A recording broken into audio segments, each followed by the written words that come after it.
Welcome to Sunflower Movement. I am your host, Ashley Buckner. Before we get started, here's a quick disclaimer. This podcast is for education and entertainment purposes only. I am a licensed therapist, but unless you have a signed consent form with me, I am not your therapist. This platform is not a form of psychotherapy, counseling, or healthcare of any kind. Sunflowers bloom in the most unexpected places, and they adjust to remain connected to the sun.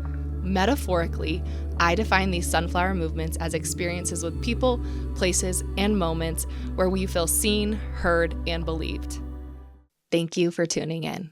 Hi, everyone. Welcome back to Sunflower Movement. Today, you get just me, your host, Ashley Buckner. I have been so moved by everyone's authentic shares and vulnerability and just all of my guests showing up, all of the submissions I get from the audience that I felt it was my turn to show up here authentically. As a therapist, I believe so much in practicing what I preach and showing up the way that I ask my clients to show up, the way that I've just found to be so moving and so inspiring for other people. And I realize there is always power and value in sharing our stories. So that's what we're going to get into today. I wanted to talk a little bit more about myself and how I actually got here, because I will say that this journey actually started 3.5 years ago, before Brainspotting, before my Instagram, before anything kind of happened in my immediate work life. So that's where we're going to go. And I'm just going to thank you in advance for tuning in and being on this journey with me. So I often have been thinking about my life and my life experiences. And I almost feel that 3.5 years ago is when my life began, which sounds so funny to say, but it's not because my life didn't happen before, but until that point, I wasn't actually fully present, fully witnessing and embracing and celebrating the moments of joy, the experiences that I had along the way, until this really tragic event happened in my family. And what I've learned from this experience is that sometimes it does take a trauma and a really significant event to wake us up, to pull the curtains back and make us face the things that maybe we weren't ready to face or we weren't willing to see because we were too caught up in the noise or the busyness of life, which I absolutely was. I wasn't present. I wasn't in my body. I wasn't showing up for myself or my kids or my friends in the way that I've always wanted to. And I am excited to share this story because I think it offers a lot of insight into who I am as a human. But it also, for me, highlights a healing journey that I'm continuing to be on. And I don't have it all figured out. I don't even know if I ever will have it figured out. And that is the human experience. So how did I get here? How did Sunflower Movement come to be? How did Brainspotting come to be? It all started before that. I was 9 months pregnant with my second child, and I had been living in Cedar City since probably 2-3 years prior to that with my husband and our first son. I moved back to Cedar City because, one, obviously we were living in California and it was very expensive, so we moved back to Cedar City. And also my whole family was here, my parents, my siblings. That was kind of what brought us back, like to have a family unit. And so that's how I ended up back in Cedar City, one of the reasons, right? And it had been really hard for me to move back to Cedar up until this point. Like I had really struggled. It was a culture shock leaving Utah, and it was a culture shock coming back. And I had a really difficult time finding my own niche as a human and my own community, my own friend group. Fortunately, in 2020, I'd started teaching at a local yoga studio, and that had created some shifts in community for me. But I was still I was struggling. It was a difficult time in my life. And then June of 2021, I again was 9 months pregnant, and it was actually Memorial Day weekend. So it was like it had been Memorial Day weekend, and it was literally June 1st after Memorial Day weekend, I found out that my dad had been having an affair on my mom. And a little bit of history here, my parents had been married for 33 years. My parents got married because my mom was 3 months pregnant with me. So I'm the oldest of three. And my entire life, it was like, I'm the reason my mom and dad got married, but that's great. That's wonderful. We have this incredible family. And I think in a lot of ways, we really did have an incredible family, especially on the outside and to the outside world. And as I've processed and explored this and dove into my own therapy, there were a lot of good parts in my family and memories that I'll cherish for the rest of my life. And then there were also really hard parts and scary things that happened throughout my life. So when we learned about my dad's affair, even though my parents, I wouldn't say, always had the healthiest marriage, it was still a shock because this was not anything I ever imagined to be a reality for myself and my family. And the events that transpired after that were a lot. So like I said, I was 9 months pregnant at the time with my second baby. And I'll never forget going to my mom's house that night. So what had happened is my mom had intercepted some emails suggesting that my dad had lied, that he was saying he was going on a work trip, and she had actually discovered that he was going to visit his girlfriend at the time, and still now to this day. Let's also say that, but at the time he was going to visit his girlfriend, and she had called him, and he had admitted it, but then he still left and shut off his phone. And so then when we found out, me and then my brothers, we couldn't get a hold of him. His phone was off. So he just left. He left and didn't come back for 2 days.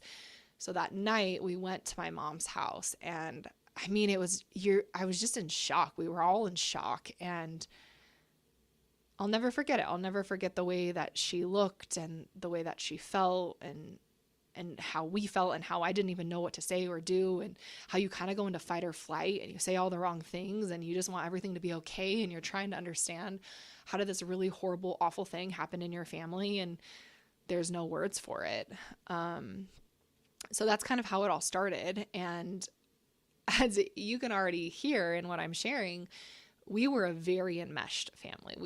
We had no boundaries. We were in everyone's business. So the fact that we were even aware that this was happening with my dad, and that we were then, I mean, there's so many layers to this, and not to the fault of my mom or my dad, but that's just like the family dynamic I grew up in. And there were nice, beautiful parts of that. And then there was also some really toxic aspects of that, us then being kind of thrown into this dynamic with my parents as adult children and knowing way too much about things that were happening in regards to the affair and how they were trying to figure out if they were going to stay married or not married.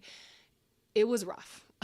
And again, I was 9 months pregnant while this was happening. And I remember the waves of distress I had felt, and the lack of sleep, and the struggle, and just all of the emotions that were coming up. And I have really great friends, some of the best friends in the whole world. And I had talked to many of them multiple times, and I will never forget my friend, Steven. So Steven, if you're listening, thank you for this conversation.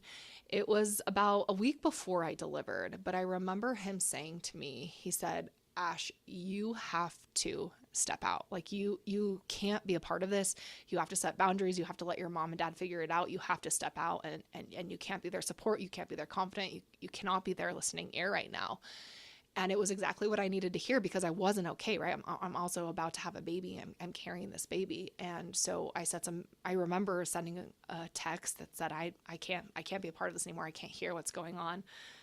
Please don't include me in it. And then I pulled myself out of it, and I want to say that I stayed out of it, but I definitely did not. But for that moment, that's what I had to do. And I delivered my baby about a week later. And it's so interesting because as I reflect back, again, this was 3.5 years ago, I knew that night at the hospital after delivering him that I was going to have postpartum depression. I just had some really scary thoughts in the hospital room that I didn't share with anyone at the time, not even my husband, because who wants to share those really shameful, scary thoughts that you have after you have a baby? And it was like I knew that I wasn't going to be okay, but I wasn't ready to know that I wasn't going to be okay. So anyways, go home with my new baby. I have a 2.5-year-old. My parents, who have been married my entire life, are going through this separation. My dad is saying that he wants to work it out with my mom, then we find out that he's back with a girlfriend, and it was just so messy. It was very, very complicated. And I remember my mom saying that we're going to have a family meeting. So also, I think it's important to note here that my youngest brother was getting married the end of August, and we're now beginning of August at this point.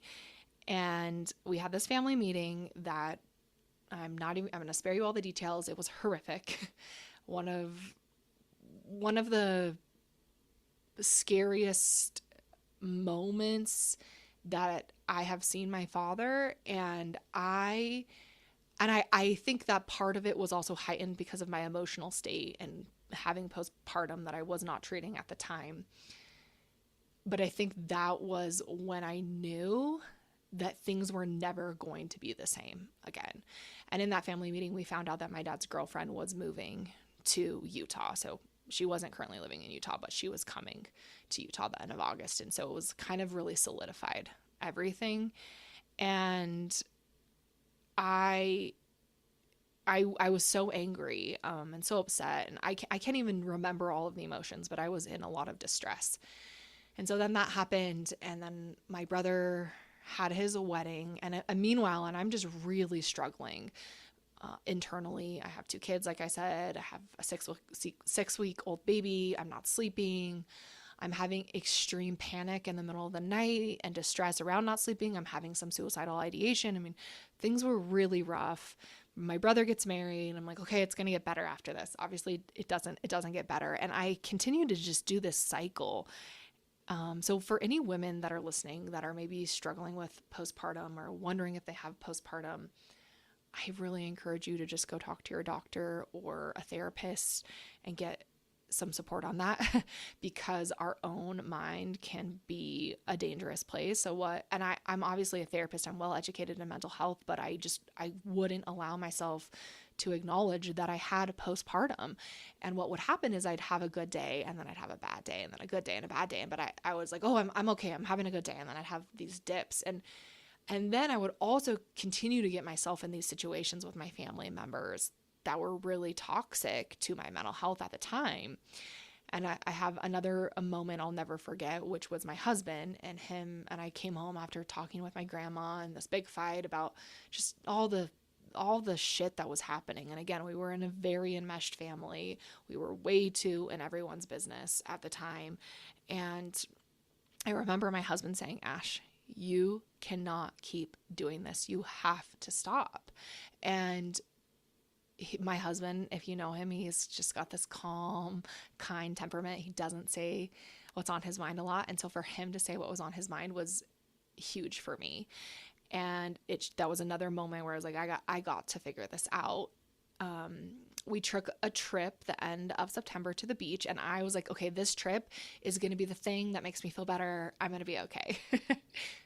Obviously that didn't happen. And I was with all my people, right? All my favorite people. And I still wasn't okay. I was really dysregulated. I was still not sleeping good. I was having panic attacks, just intense dysregulation in my body.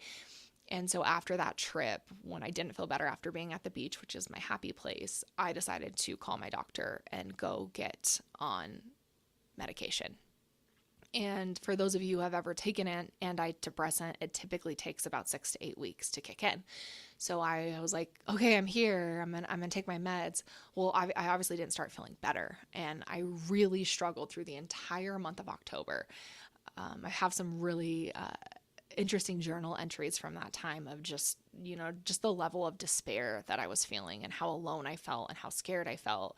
And I didn't have really anyone that I was talking to or opening up to about my own mental health, because there was this huge family crisis happening. And I was in therapy at the time, but again, I was focusing on the family crisis, not my mental health. So I always will say this forever. There is a time and place for medication, and the antidepressants that I went on for postpartum saved my life, because I will never forget the day that they kicked in. It was almost immediate, the shift that I felt in my being, and my head was above water. And it took until about November. And that's when I started to actually realize, oh my gosh, part of why I'm struggling so much is because of these postpartum symptoms. Now, don't get me wrong. I think a huge part of my postpartum depression was obviously this big family trauma that happened with my parents at the time. And I don't think I don't think the postpartum exists without that, but I also think there was pre-existing conditions that led to postpartum. So it was a combination of things. Medication helped me so incredibly much to get my head above water and really start healing.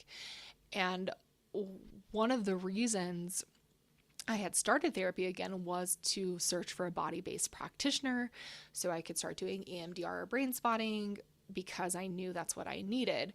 I want to take a moment to tell you guys about a new product I'm using called Prana Mat. I've been using this mat for the last month, and it has been such a game changer for me in regards to decompressing, releasing stress, getting better sleep, and even noticing some more muscular tone in my body.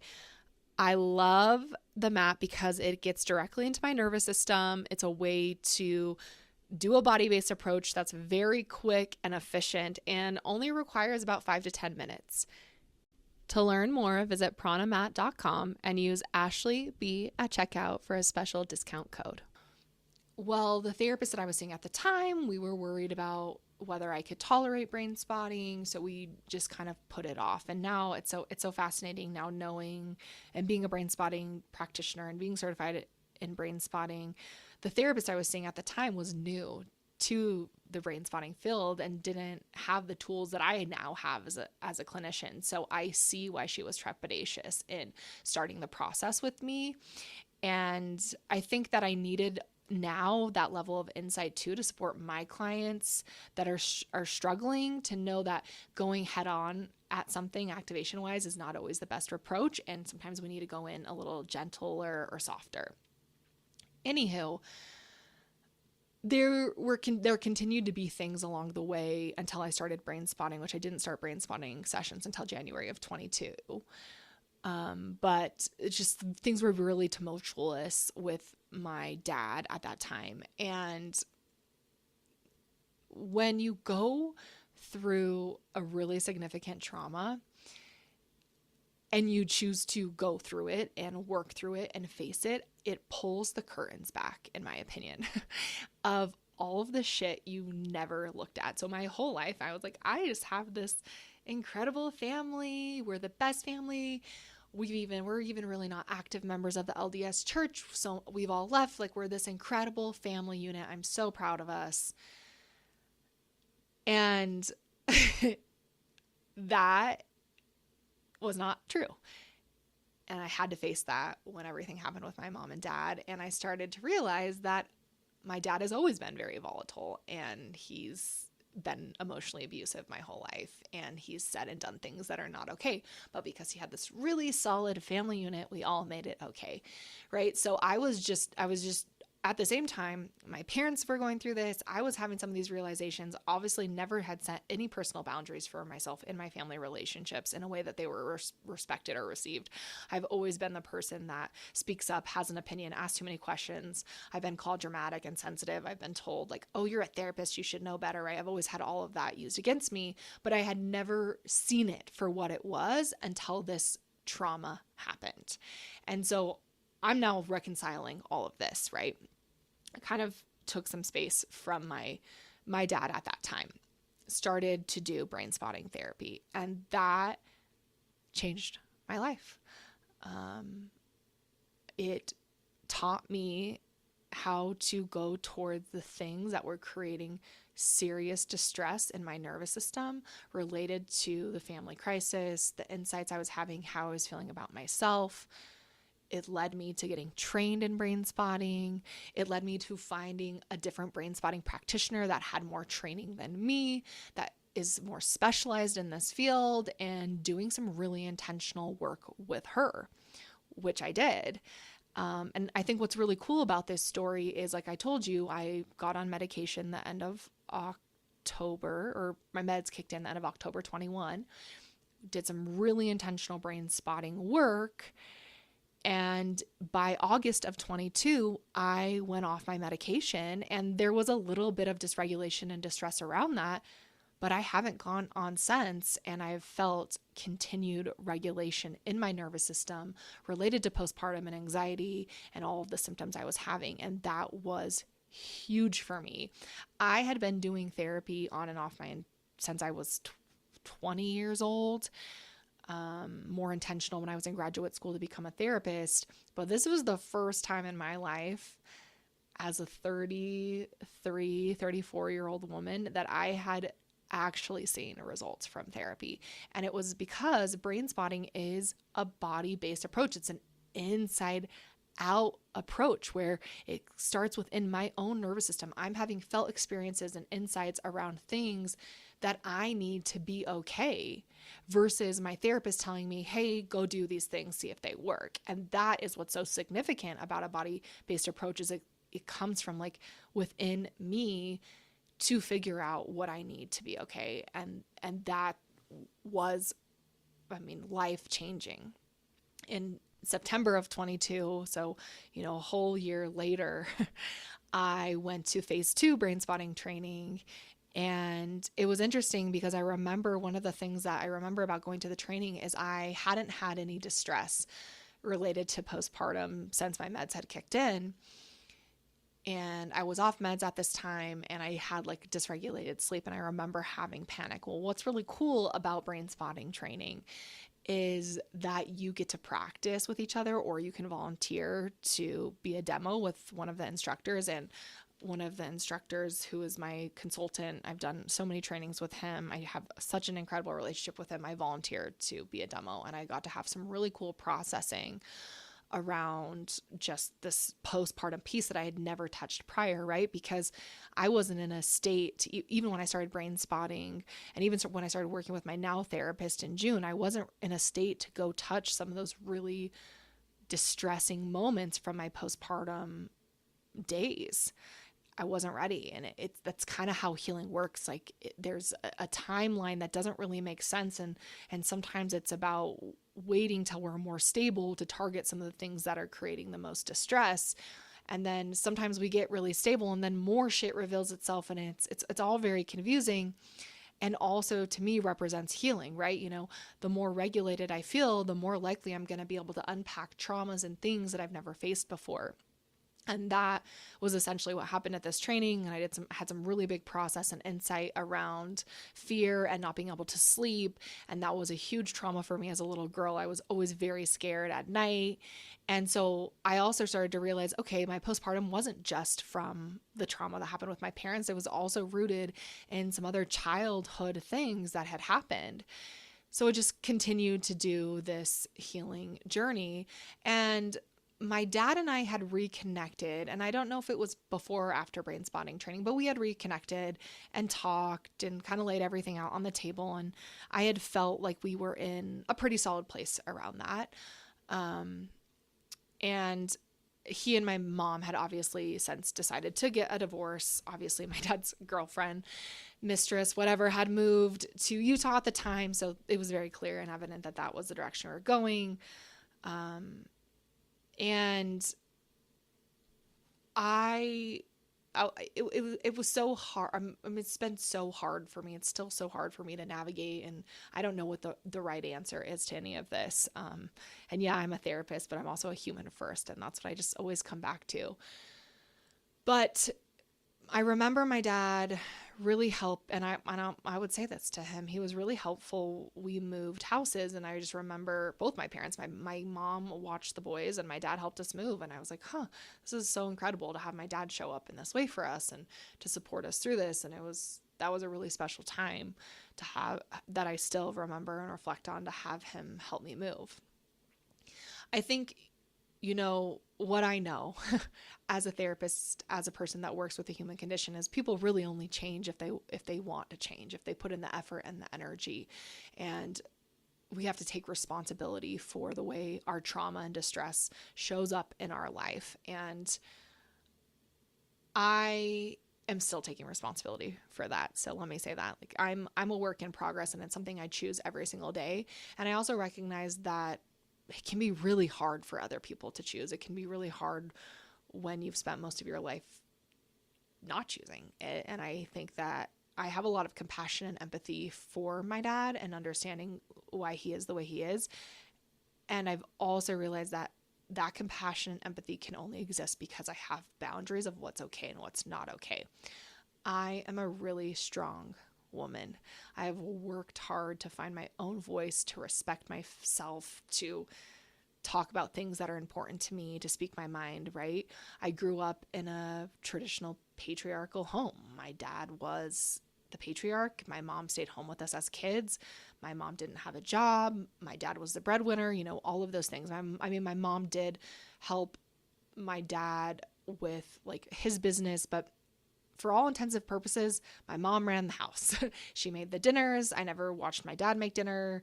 Sometimes he would help clean up, but it was very much, that type of home. And my dad was not even, he was a convert to the LDS church. So that wasn't really even influencing it. My dad grew up in an Italian family, and it's very similar, right? So I think that's an important part to talk about, that the patriarchy and the toxic patriarchy is everywhere, not just in LDS culture. And I had grown up in this home, and I would say that my mom was an oppressed woman, and my dad's not going to like hearing me say that, but it's true in so many ways. And in my own deconstruction and understanding and processing and healing, like, I grew up in an oppressive household towards women, and I felt that. I couldn't have told you that then, obviously. And so there's been key points in my life. And this is what's so complicated about everything with my parents, especially with my dad, is it wasn't oppressive all the time. It wasn't like I was always being emotionally abused or being told mean things to. And that's what's so hard, is that when my dad loves, he loves so big, you guys. I can feel it. It makes me emotional. Think about it. It's the thing that I miss the most in our relationship, is that he loves so big. And I know that and we're currently estranged, which I'll get into that in a second, but I know if he were in my life right now, he would be cheering me on so much. He would be so proud of the work that I'm doing. And so I miss that. I feel that void deeply. But that doesn't excuse the inappropriate comments, the abusive behavior, the telling me that I'm fat, that I look ugly, that he can't believe I'm a therapist. Therapists shouldn't act like this, right? Like, doesn't make any of that okay. And that is what's so hard in these types of relationships, is that we want the love. And so we'll sacrifice ourselves to get it. And I had done that my whole life, right? And then there's this other component too, that my parents were super supportive of my goals and my dreams. I was told I had to leave Cedar City, Utah, and go to college. My dad paid for me to go to a really incredible college. And I am so thankful for that. It's both. And that's a part of my healing, is holding space for both, that it's not all bad. Because if it was all bad, then this would be easier to deal with. But it was not all bad. It was never all bad. And I'm where I'm at in my life because of the opportunities that my parents have given me, right? And I am thankful for that. And it also doesn't make anything that's happened in the last 3.5 years okay either. So anyways, my dad and I were kind of talking, right? Like, helped us move. And then like I said, I'm not always the best version of myself. He's still with this girlfriend. He's still with this girlfriend to this day, but I just don't think she's approached the situation very well. There's not been a lot of respect. It's just kind of been like, oh no, like, here I am. You're going to embrace me. Like, so it's been really complicated and messy. And I think part of the way you navigate this distress is you engage in some toxic behavior, right? You're like paying attention to things that don't matter. You're part of the drama. And again, I was a part of this. I grew up in this very enmeshed household. And so kind of like noticing what she's doing on social media, and like she made her profile public, and she had posted a picture at my cabin. And I have to tell you that my cabin was one of my favorite places in the whole wide world. And as a little girl, I grew up going there every weekend. And I often talk, and when I think about like my own faith deconstruction and leaving the LDS church, part of it was I didn't go to church every Sunday as a little kid. We were up at my cabin in the mountains as a family, and that was sacred and special for me. And so my mom was a part of this cabin so much, but because the cabin's in my paternal grandmother's name, obviously my mom didn't get the cabin in the divorce. So my dad was spending, and it was really, my cabin is really meaningful to my dad. So I want to highlight and recognize that. But like, for me, it was my family's cabin with my mom and my dad and my siblings, right? Anyways, girlfriend posts this picture at my cabin. My abrasive nature, spicy nature, I left a comment and I said something like, these ranch posts really get me. This is the place where I spent so much of my childhood. My mom's, sweat, blood, tears are a part of this. And here you are posting pictures like there wasn't a family that existed before you, right? I don't think I needed to leave that comment. It kind of definitely really goes against what I believe now, which is I'm not engaging with content that I don't align with because there's not a purpose. But it was cathartic at the time. I think I needed to get it out of me. I know that it could have been done in a much more appropriate way. And I also know that I didn't say anything that wasn't true. Obviously, that was not met well by my father. And we had a very explosive conversation in March of 23, and I have not really had much interaction with him since. He then let the girlfriend plan my grandma's birthday, and it just all felt like I was being forced to meeting her, and I'm not going to be forced to do anything I'm not ready to do, obviously. And so I just kind of I took some distance, continuing to do my own processing in therapy, right? I'm activated about this. And how I look at activation is, okay, my dad did something and I'm activated. Well, what's that hitting in my own being? That's mine. My dad's my dad. I'm me. And so I just, kept diving in, continuing to process, continuing to explore and grow, which is why I can sit down and have this conversation right now, is because I'm not where I was when I left that comment on her Instagram, right? And I just continue to have open conversations with people from like all different parts of my life, people that knew my dad, that are friends with my dad, that spent time with my dad, because it's important to be reflective and to be curious. And it was like beginning of October. We went to dinner with some friends, mutual friends who have been family friends for a long time. And the husband said to me, I said something about my dad. Oh, I had gone to my dad's office to give him a hug. And I think I had this idea in my head that I was going to see my dad and he was going to give me a hug and everything's going to be fine. And this was a year ago in October. And that's not what happened. Obviously, you guys, I wish I could have recorded the look on his face when I walked into his office unexpectedly. And I just said, hi, I'm going out of town, but I wanted to give you a hug. And I gave him a hug and he just stood there with his arms down. And it was not the beautiful moment that I anticipated. And anyways, I left, and that was the last time I've actually seen my dad. But I was telling a friend this, and I actually really appreciated his feedback, because he said, I think he was probably really caught off guard and he didn't know what to do. And I said, I think you're right. Thank you for sharing that. because I was trying to like make it funny, lighthearted, talking shit a little bit about my dad, you know, like trying to figure out how to process this. And his feedback really got me thinking and allowed me to be really curious. And I did a few like more deep dives in my own being.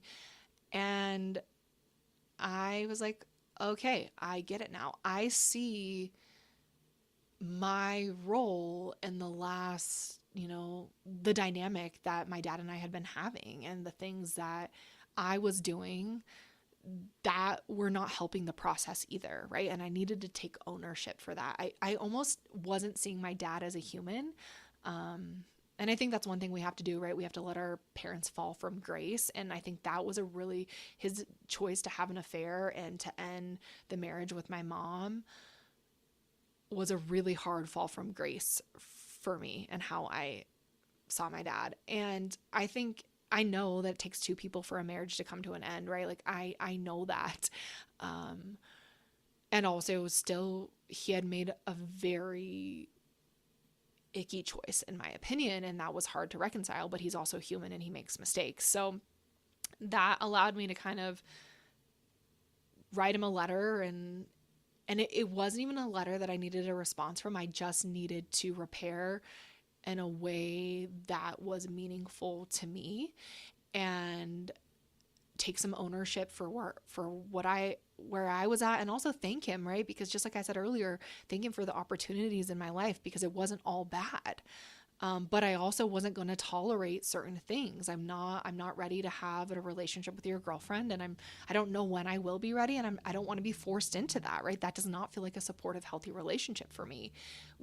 To be forced by my dad to have a relationship with his now girlfriend, who, in my opinion, represented like this huge, you know, tumultuous thing that happened in my family system. And so I think another, you know, important thing to know is that I have been told by my dad, by my grandmother, countless times that I just need to get over this. And what I want to say to anyone who's going through any type of grief, I don't think we get over it. Grief changes our soul, and we can heal and we can work through the trauma. And I can write like these type of letters to my dad and make peace with where we're at in our relationship and feel confident in the ground that I'm standing on. But I don't think I'm going to get over that my parents are divorced. They were married for 33 years of my life. My entire life, that's all I ever knew. And there are still days, and I told this to my husband a few days ago, there's still days where I'm like, that's just so weird that they're not married. It's just so weird. Even if there are all these gifts, even if the curtains are pulled back and I see things for what they've always been and the toxic, harmful parts, it's still what I knew. There's still we had this really incredible family. I still grieve the loss of it. And I don't think I'm ever going to get over it, right? I need to be surrounded by people who allow me to grieve. And unfortunately, my dad hasn't had the capacity that I know of to allow that space for me. So I wrote him that letter and I never heard from him, which was okay. I didn't need a response. And that's also was for me really telling about my own like inner work and where I was at was I didn't have to have a response from him. And I just continued on with my life, continued to focus on my work and my own inner work and my own healing. And in April of this year, I heard from him on my birthday and he wished me a happy birthday. And then he proceeded to say that he wanted to sit down and talk, but he was only interested in having a relationship with me if I had a relationship with his girlfriend. And I chose not to respond to that text message because it feels like an ultimatum that I'm not okay with, right? Just like I can't say to him, Dad, you can only have a relationship with me if you break up with your girlfriend. Like that is not appropriate for me to say. I can't show up for him in the way that he wants me to show up. I'm not opposed to potentially meeting her one day, but to have an expectation of having this deep, meaningful relationship or having a quote unquote relationship, it doesn't align with me, and it doesn't align with my being, and it kind of sets me up to fail in a lot of ways, because I'm going to speak my mind. I'm going to say when I think things are disrespectful. I'm going to set boundaries, and that historically has not been well received with my dad. And I also have 2 kids, right? And my oldest knew my dad, and my youngest doesn't, because we've been estranged. And I also have to be really intentional about what am I allowing in their field. And I tune into a lot of different, therapist work on this.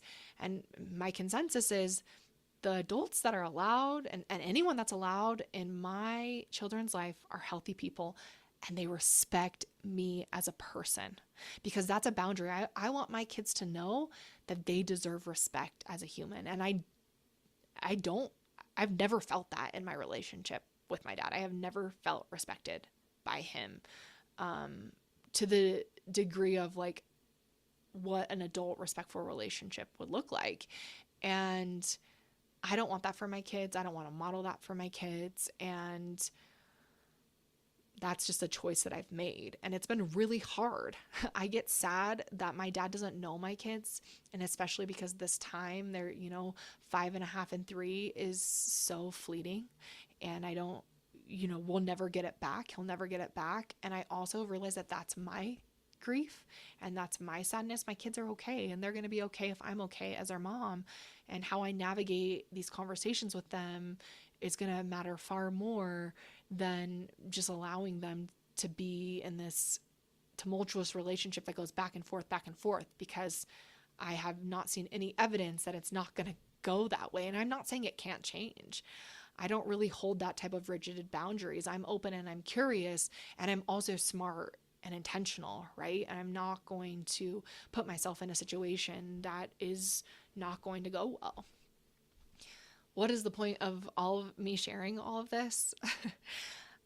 It felt important to be vulnerable and to be honest, and to share that I am still figuring out so many things within myself and my own healing journey, even as a therapist, even as someone who's quote unquote supposed to know it, right? I don't have the answers. I haven't handled the last 3.5 years well, always. I've made a lot of mistakes, and I've had to do a lot of repair with myself and a lot of inner work and inner reflection. I will say this, it's been really special to watch my mom navigate this, whereas my dad had an affair, went right into the relationship with his girlfriend. My mom spent some really intentional time figuring shit out. And I know she's still figuring it out, but she's been in therapy. She is put in so much inner work. It's been incredible to watch her. And she's now currently seeing someone that she's exclusively calling her boyfriend. And I've never seen my mom so happy in my entire life. And that was really telling to me too, to notice the discrepancy of what it was like for her growing up in this, for me growing up watching her in this relationship, to now seeing her as a woman and has done all of her own and is doing. I don't think we're ever done doing our inner work, but just to see her thriving and happy and healthy, that's been really special and sacred for me to witness. So I definitely want to have her on this podcast and have you guys get to know my mom, because she's a pretty incredible woman and she has been through so much in her lifetime. And to see her, how she is today, it's profound. It's special. I've seen such a shift in my relationship with her, and it's definitely a both and. I've done my own inner work and doing my own inner work and targeting my own activation and dysregulation. And it's actually true for both of my parents.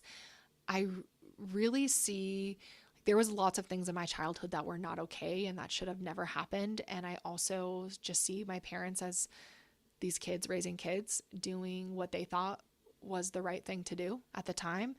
And it's been nice to have that separation and not resent them for that. And that has really been made possible through my own personal brain spotting sessions and understanding just the way trauma has shown up in my own nervous system, and understanding the trauma that was present and is present in both my parents' nervous system and how that was passed on to me, right? And it's so, I've had these really special, beautiful moments with both my parents in these therapy sessions where I just see them for the essence of who they are, and I love them for that. And I love my dad. My dad and I are estranged. Will we be estranged forever? I don't know the answer to that, but I know that I love him, and I know that I will welcome him back into my life if it is supportive and respectful and open and curious, right? Where I am allowed to show up as me authentically. And that is what matters to me more than anything else. Not that I need to be disrespectful and rude, right? But that I get to speak my mind and be the strong woman that I am in that relationship without being ridiculed or criticized or talked down to. And I hope that one day that can happen. And I have hope for that. And I believe in that as I continue to heal and do my own inner work. And I also feel so empowered to say, like, but I don't have to tolerate it, and I won't tolerate it. And if you're listening and if you're wondering, like, can you be okay? Can you heal without having these, traditional, typical relationships with your parents? Absolutely. I believe it is absolutely possible. I'm not going to say it'll never not hurt or you won't be in pain, but I know that you can find healing and peace and clarity and joy even without that ideal relationship. I feel it all the time. And I know part of me being able to experience that, is my, like, the way I hold space for my grief. And I've learned so much about that from Brainspotting, and just like, what if I feel it, it's real, and that's where I'm going to give my time and my intention, and I'm going to move through it. So yeah, thank you all for listening and allowing me to open up about this. There's so many more parts, and I'm sure you have a lot of burning questions. It's been a journey. It's a never-ending journey. It's one that I imagine I'm going to continue to dive into for years and years and years, and that's okay. It's been a loss. And I think I have a hard time saying that, right? Because we live in a culture where certain losses aren't recognized, but it has been the loss. It was the most distressing, traumatic loss of my entire life. And I've been picking up the pieces since. And I said earlier, my life has started again, or it feels like it finally began. And what I mean by that is I see things so differently. My childhood wasn't all bad. And I think for a lot of my life, I was an anxious, insecure, unhappy kid. And that was just my trauma response. That was just like how you survive scary things. And my childhood wasn't all that. There were so many incredible parts and memories, and those memories include my dad and my brothers and my mom and all of us together. And I think it's like we understand and conceptualize our life in these black and white ways so that we don't have to feel the grief or the loss or the pain, right? But life is so messy and it's complicated, and that has been the most healing thing for me in the last 3.5 years, is that both things can be true. I can be so sad that my parents are divorced and that I don't have that family unit, and I can also be so grateful and happy that they are divorced and we're all leading better lives because of it, and we're all doing our own inner work and healing and breaking some really unhealthy cycles that have been present for generations, right? Oh, and that is just like, that is such a hard thing. It's so hard to hold space for the both and if I can invite anyone to do that and to work towards that, is just to hold space for the uncertainty, to be curious and open to things maybe not working out and that you don't know if they're going to work out, and just allowing yourself to be uncertain. And that's why I love Brainspotting and I love nervous system work, because I've learned how to hold space for it. I'm more present in my life. I'm more present in my relationships. And you know what's also really cool? I see my strengths more than I ever saw them throughout my whole life, I've always been really critical of myself, really judgmental of myself. Again, trauma responses to survive. And I've had these moments where I zoom out and I'm like, oh my gosh, Ash, you've always been solid at building relationships with people. You love big, you give your heart, you're loyal, and you have just let your own head get in the way of how you see yourself. And again, this is what I mean of like, this trauma happened, pulled the curtains back. I had to face some really dark shit. And now I see myself and the world so much clearer, and how I show up in my relationships, how I show up for my husband and for my kids and for my friends and for my clients. It's profound, and I'm so thankful and I'm so grateful. I'm so grateful to be sitting here having this conversation, because 3.5 years ago, what, to get to the other side. And when I say the other side, I'm still processing. I'm still working through things. And a year from now, I'm going to be in a different space than I am right now. But I've moved through so much, and I'm okay, and I'm going to be okay. And my family's going to be okay no matter what happens. And that, I feel that, like, that's joy. And that is, and this is one thing I'm still working on in Brainspotting. Like, joy is the most activating emotion I feel, because it's unfamiliar, because it's not something I ever let myself feel prior to doing Brainspotting. And now I feel it frequently, and I hold space for it. And I'm so grateful. I'm so grateful for this work and for this community. Thank you for allowing me to show up authentically today, for listening to my story. I'll be back next week, responding and answering to all your stories and submissions. Please let me know if you have any questions, thoughts, feedback, insight. I hope you know you're not alone on this journey, and that I see you and I witness you, and I'm just grateful. Part of me being able to sit here on this podcast, talk to you, show up on my social media in the way that I do, is because of this huge trauma in my life and my decision to face it and to not run from it. So thank you. Thank you so much for tuning in today. If today's content resonated with you, please share, leave a review, all the things. It would mean so much to me.